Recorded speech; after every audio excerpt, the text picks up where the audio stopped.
সমস্যা।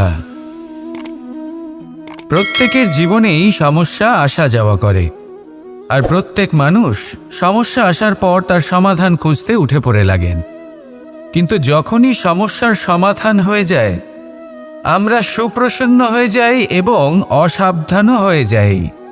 আমাদের মনে হয় যে আমরা সম্পূর্ণরূপে সমস্যার অন্ত করেছি, কিন্তু কোথাও না কোথাও একটা ছোট্ট বীজ রয়েই যায়, আর সেই বীজ আমাদের অসাবধানতার ছত্রছায়ায় বড় হতে থাকে, আর তারপর মহা সংকট হয়ে আবার আমাদের উপর আক্রমণ করে। এই সংকট যে কোনো রূপে আসতে পারে, কোনো শত্রুর রূপেও আসতে পারে, বা কোনো মহামারীর রূপেও আসতে পারে। সেই জন্য সবসময় সাবধান থাকাই উচিত, কারণ অসাবধান হলে কি হয়, আমাদের সুরক্ষা চক্রে একটা ছেদ উৎপন্ন হয়, আর আমাদের শেষ করতে পারে এমন এক বাণ সেই ছেদ বিন্দু হয়ে আমাদের হৃদয়ে প্রবেশ করতে পারে। তাই যে কোনো সমস্যার সমাধান করুন, জয়ী হন, উৎসবও পালন করুন, কিন্তু সাবধানে থাকবেন। আসুন আর আমার সাথে ভালোবেসে বলুন, রাধা রাধা। কর্ম, ধর্ম আর কর্তব্য, এই তিনটি একে অপরের সাথে জড়িত, আর অনেক সময় এই তিনটি পালন করতে করতে আমাদের সেই ব্যক্তির সামনে গিয়ে দাঁড়াতে হয়, তার বিরুদ্ধেই যেতে হয়, যাকে আমরা সব থেকে বেশি ভালোবাসি।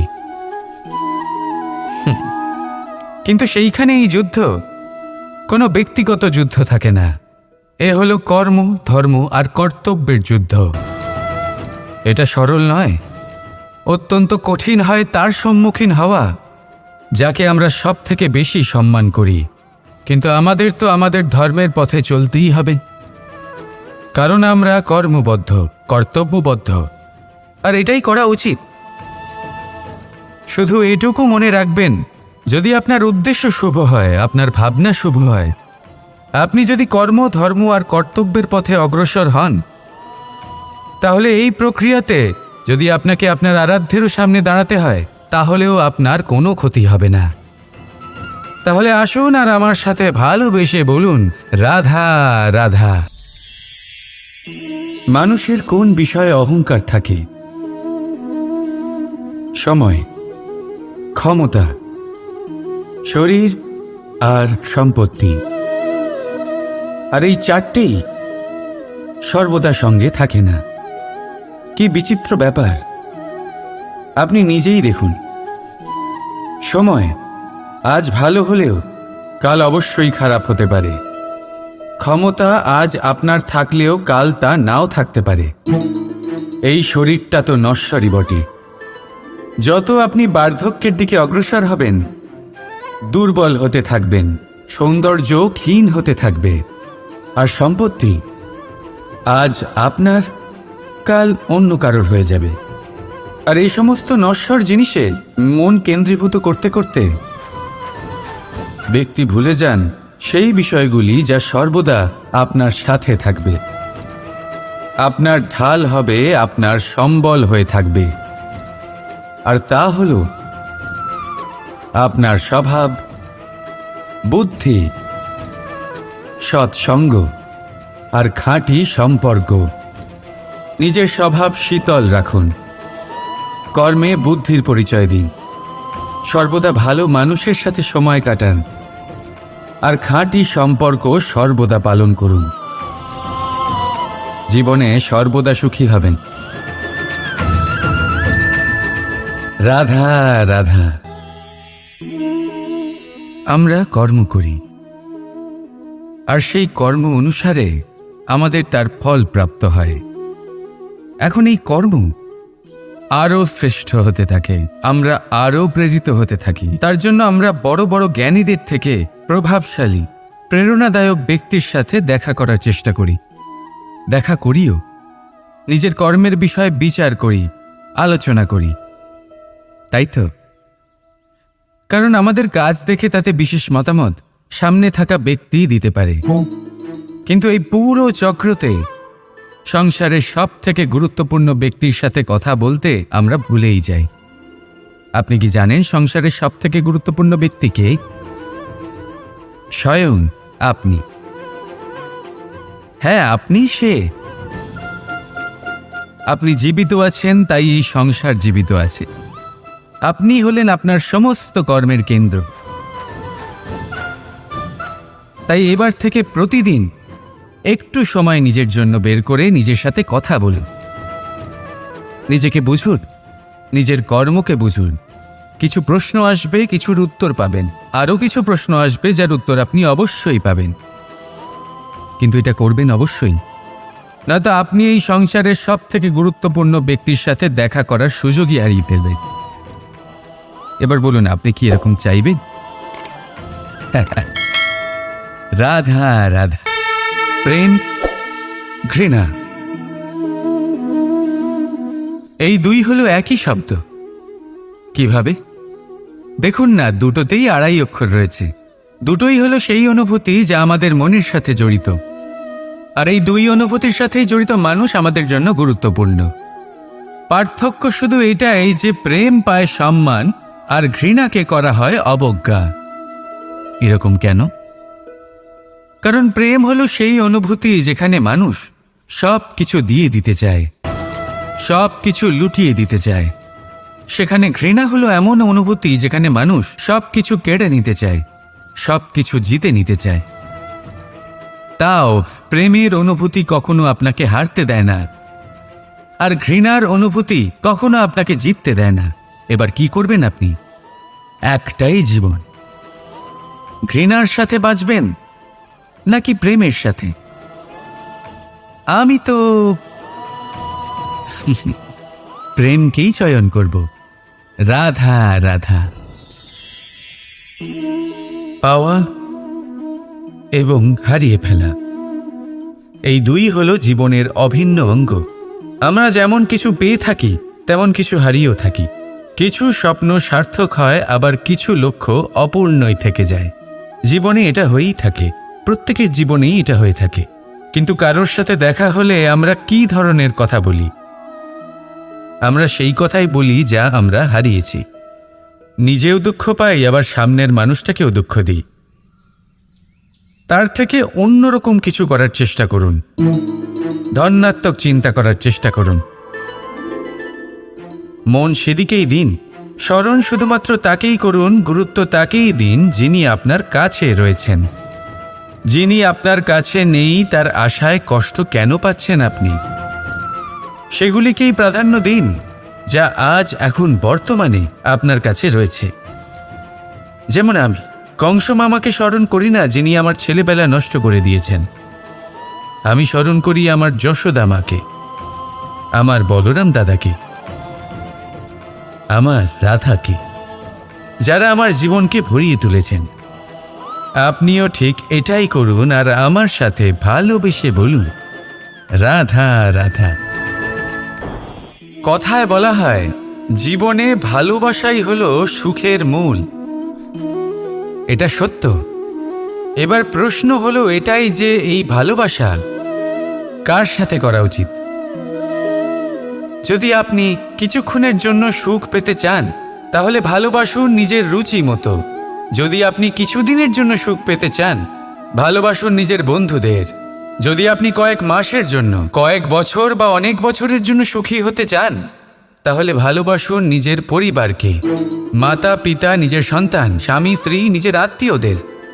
কিন্তু যদি আপনি চিরকালের জন্য সুখী হতে চান, তাহলে ভালোবাসতে হবে শুধু নিজের কর্মগুলিকে। কারণ সম্পর্ক যেমনই হোক না কেন, কখনো না কখনো ভেঙে যাবেই। এই সংসার হলো এমনই যে যাদের সঙ্গ আমরা পাই, তাদের সঙ্গ একদিন ত্যাগ করতে হয়। শুধু কর্মই হলো এমন এক সঙ্গ যা কখনো আপনাকে ত্যাগ করবে না। আপনার মৃত্যুর পরেও এই কর্ম আপনাকে বাঁচিয়ে রাখবে। তাই সবসময় মনে রাখবেন, এই কর্ম ধর্ম মনে করে পালন করা উচিত। জীবনের শেষ মুহূর্ত পর্যন্ত কর্মকে ভালোবাসুন, জীবনের শেষ মুহূর্ত পর্যন্ত সুখে থাকবেন। আর আমি তো সবসময় বলি, শুধু কর্ম করতে থাকো, ফলের চিন্তা করো না। তাহলে আসুন আর আমার সাথে ভালোবেসে বলুন, রাধা রাধা। সদিচ্ছা। দেখতে গেলে 3 অক্ষরে তৈরি এই শব্দ, কিন্তু সমস্ত ত্রিলোক তার উপরেই আধারিত। আপনি এই সংসারে এসেছেন, তখন অবশ্যই শ্বাস নেবেন, কিন্তু তার বদলে আপনাকে কিছু তো দিতেই হবে। আপনার উপর নির্ভর করছে আপনি কি দেবেন। কি দেবেন এই সংসারকে, এই সমাজকে, নিজের পরিবারকে, আর তার বদলে কি নেবেন? যশ নাকি অপযশ?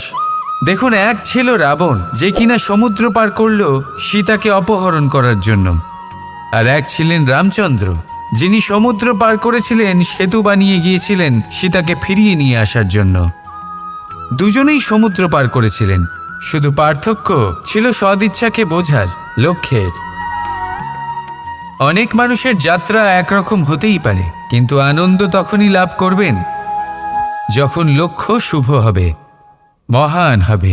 এই লক্ষ্য দিয়ে এই সংসারের কল্যাণ হবে এবং মানুষের সম্মান হবে। যদি আপনার সংকল্প উচিত হয়, তাহলে আপনার লক্ষ্য উচিতই হবে, নয়তো শুধুমাত্র বিনাশ হবে। আর উচিত এটাই হবে যে বিনাশের হাত থেকে যেন নিজেকে বাঁচানো যায়, কি বলেন? তাই জীবনে যে লক্ষ্য স্থির করছেন, মনে রাখবেন তা যেন শুভ লক্ষ্য হয়।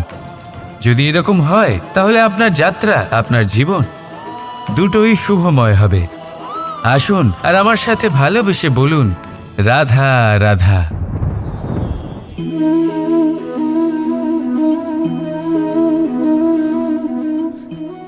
মুক্ত। এই মুক্তই সবাইকে মোহিত করে দেয়, নিজের দিকে আকর্ষিত করে। অত্যন্ত সুন্দর, গোল, শুভ্র।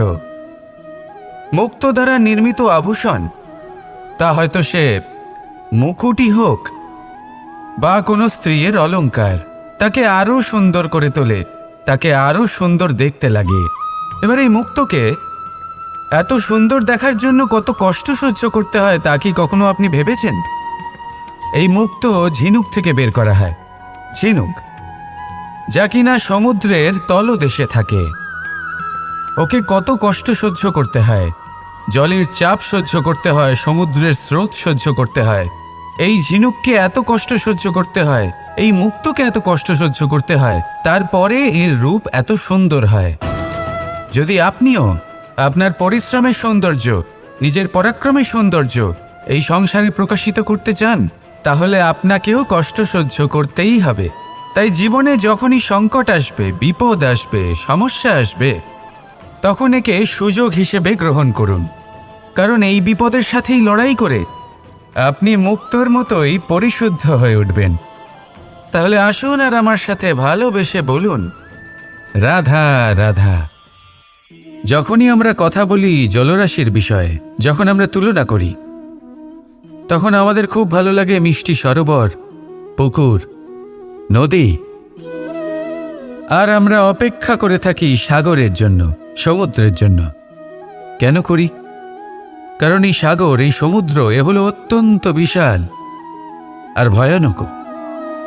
এর জলও কিন্তু নোনতা, যা আমরা পান করতে পারি না।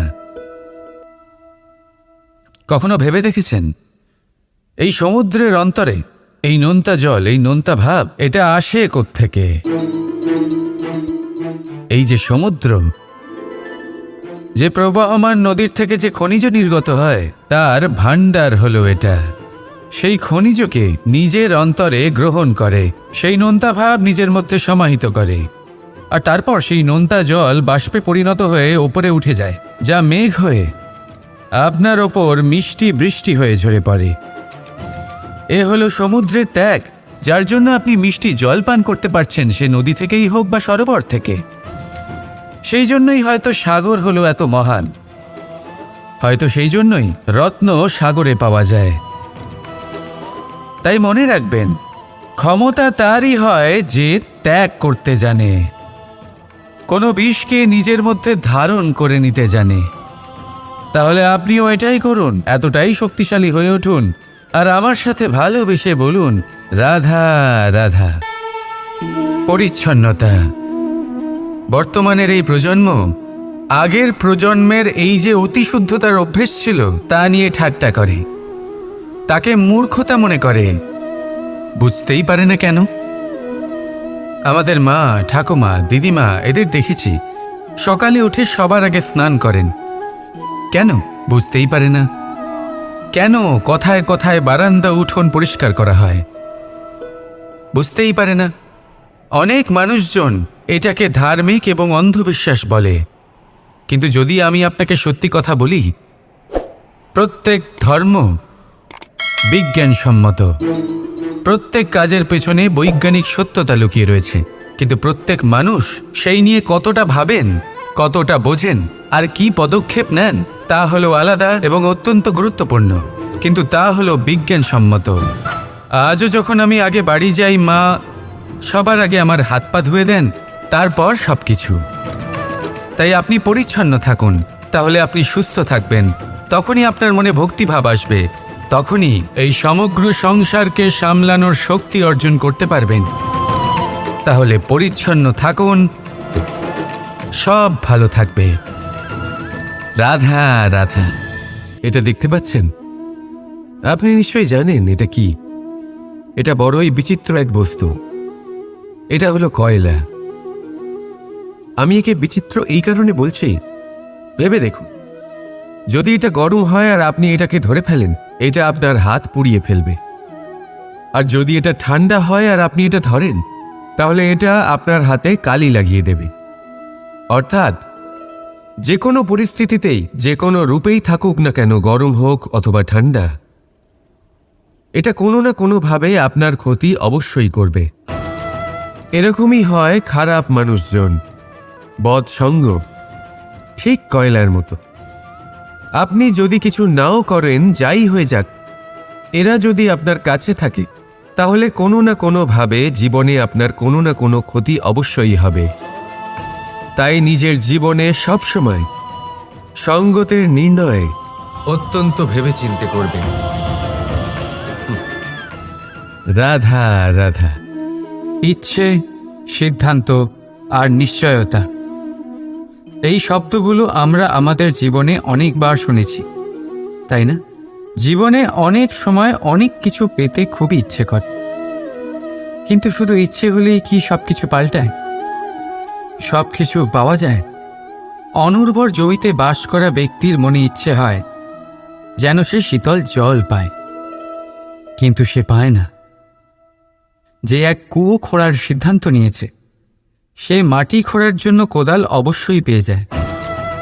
আর যে নিশ্চিত করে নিয়েছে, সে দেরি করে হলেও সেই শীতল জল অবশ্যই পেয়ে যায়। তাই জীবনে কেবল ইচ্ছে করবেন না, সিদ্ধান্ত নিন আর তারপর নিশ্চিত করুন, সব পেয়ে যাবেন। আর ভালোবেসে বলুন, রাধা রাধা। স্বপ্ন আর লক্ষ্য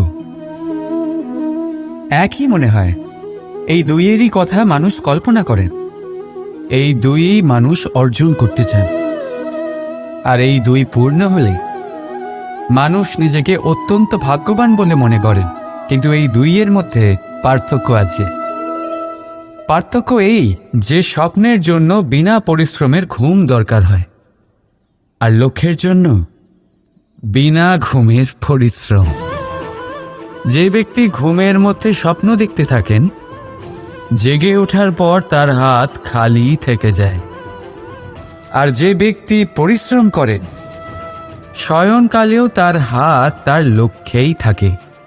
তাই যদি স্বপ্নও দেখতে হয়, তাহলে লক্ষ্য জেনে পরিশ্রম করুন। আর ভালোবেসে বলুন, রাধা রাধা। জীবনে কিছু করে দেখাতে হলে আকাশের সেই সীমা ছুঁতে হবে যে সীমা ছোঁয়ার কথা আপনি কখনো ভাবতেও পারেন না। তাহলে নিজের মধ্যে এই তিনটি গুণ সম্মিলিত করুন। প্রথম,